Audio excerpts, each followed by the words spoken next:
Good evening, my friends.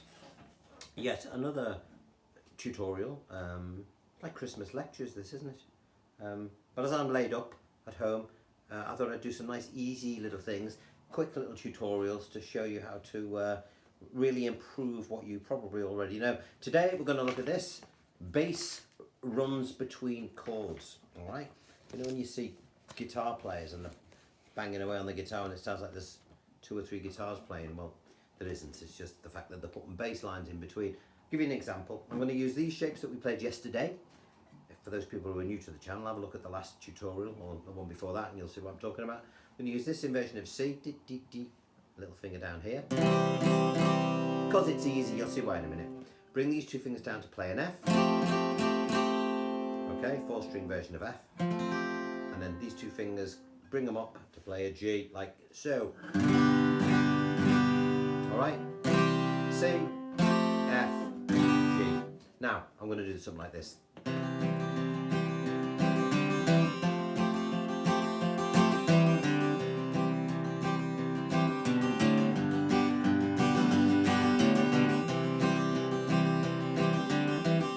The way the bass moves, da da dum bum bum, da da dum dum dum, da da dum dum dum, da da dum dum.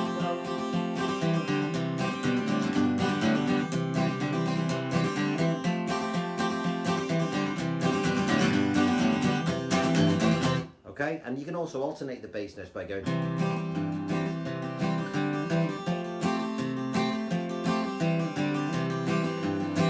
So it's like having a bass guitar in the background going.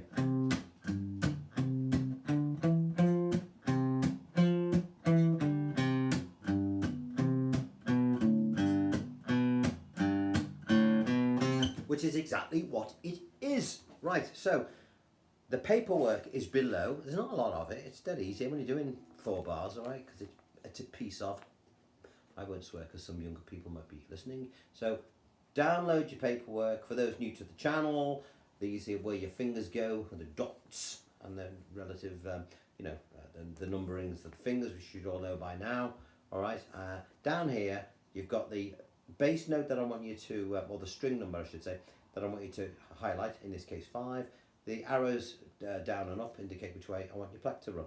All right. Now, when you play a 5 and it says down up, try not to strike the 5 again. Try and think of it as a separate little instrument, all right? Like a bass guitar. I'll get to it. So do that. So you've got 1 bar here, and then the next bar of 1, 2, 3, and 4 is split between these 3 particular shapes, all right? It's not hard, it's easy. But forgive me if this sort of rattles a bit as I put this back in here. Let us begin, all right? So we're going to play our C like this. Da, da, da. I'm not going to go into too much detail because I want to make it quick, otherwise you get bored. Little finger down here, okay? So this is the chord C, okay? Now look below on your sheet now and you'll see it says 5 up, down, up, 5 up, down, up, and underneath that is the count 1 and 2 and 3 and 4 and, okay? So when I do the up down ups, you watch what I do with this pleck. Can you see that I'm avoiding the 5 when I'm just doing the up down ups? I'm not doing this. I'm sort of coming at it at a slice. 5, allowing the 5 to ring out.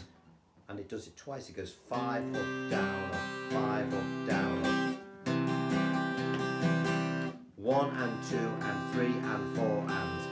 Next bar, 5 up, down, up again. 1 and 2 and. Now, on the 3rd diagram, you'll see that this finger has been taken off and it's a 4 up. And then put it back on and do 4 up again. Okay, so if I put the 2 bars together, we've got this.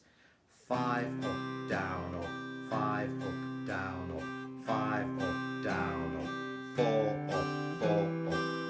Now when I do these, for the sake of simplicity when it comes down to looking at the diagram, I leave fingers on so you know that it's not part, so that it's part of the same chord. And an accurate player would actually take them both off and go, knowing he's not going to strike that 5th string. I've left it on in the diagram because if you're a beginner, the chances are you will. And if you do then hit that string by mistake, it's not a disaster, okay? But if you find it easier to take the fingers off that you don't need any longer, by all means do it, okay? Because it'll make it easier to play, gives you more maneuverability. Don't ask me how to spell that word either, all right? So let's do it again. 5 up, down, up, 5 up, down, up, 5 up, down, up, 4 up, 4 up. From there we go, that's page 1 done by the way, it's only 4 pages. We're now drop down onto our F. Let me find the damn thing. So we're on page 2. Now, so all we've done is we've brought these fingers down here, almost identical to C, but now these fingers are here.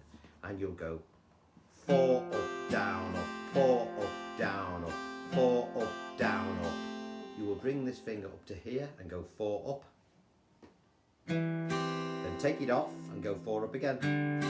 Keeping fingers 1 and 4 in position, all right? I'll do that again. This is page 2. 4 up, down, up, 4 up, down, up, 4 up, down, up, 4 up, 4 up. Put the 2 bits together, we've got this from the C, from page 1. I'll do that again.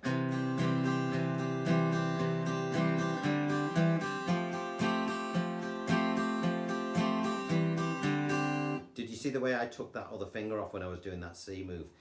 The first time I tried to leave it on for you, I bolted it up. Take it off, but just don't strike the string, all right? So we're back to C again, page 3. Same strum.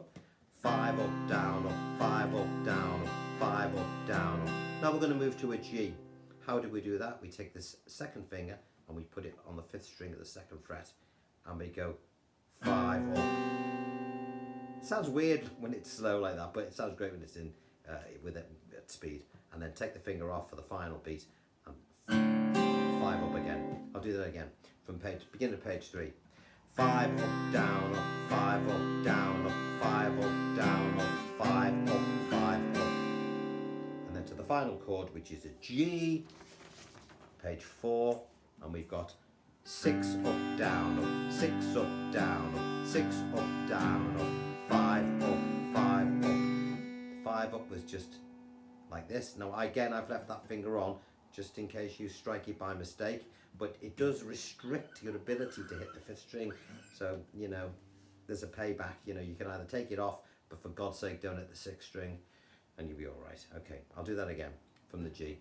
6 up, down, up, 6 up, down, up, 6 up, down, up, 5 up, 5 up. What happens after that? Start again. So, from this angle, okay, can you see that? From the beginning. 5 up, down, up, 5 up, down, up, 5 up, down, up, 4 up, 4 up, to F.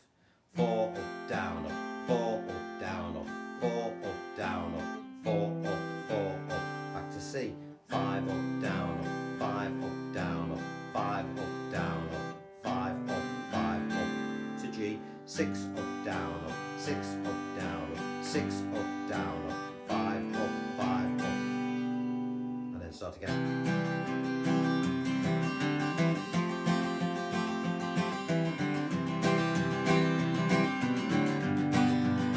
Reminds me of that. What was that? I keep my mind open all the time because you're mine. I'll walk the line. Now, the other thing is, when you're looking at these chords here, say for example, you've got 2 5s there. You see these bass notes 5, 5 here. What you can do if you want to be a smart ass or smart arse, if you're watching this in the UK, right? You can, instead of hitting the 5th string twice, you can go like this. And just alternate the bass notes. So, same with the F. Instead of just staying on the F for the 2 4s, play 1 4 there and then the other one here. Same on the C again. When you're on the G, bounce to the 5th because you haven't got one above here. So 6, 5, 6, 5, 6, 5, 4, 5, 4, 5, 6, 5, 6, 5, 6.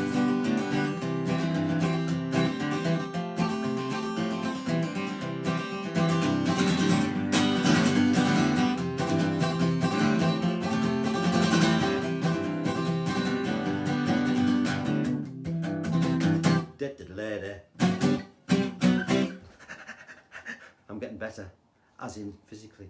Had a bit of a snuffle the last few days, as I've told you about, but yeah, I can feel my old self returning with a vengeance, so beware. I hope you've enjoyed that impromptu little lesson.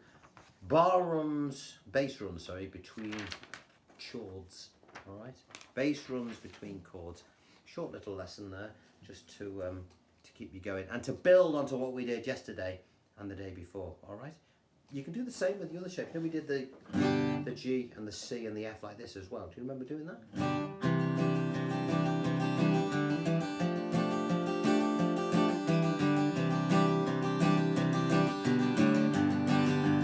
You know, there's lots of ways of doing it, but give it a go and we'll do a bit more later. I'm going to do Angie next by the Stones. I definitely am. All right, so we'll look out for that tomorrow. All right, until then, I shall go and have another mince pie. I'll see you later. Bye bye.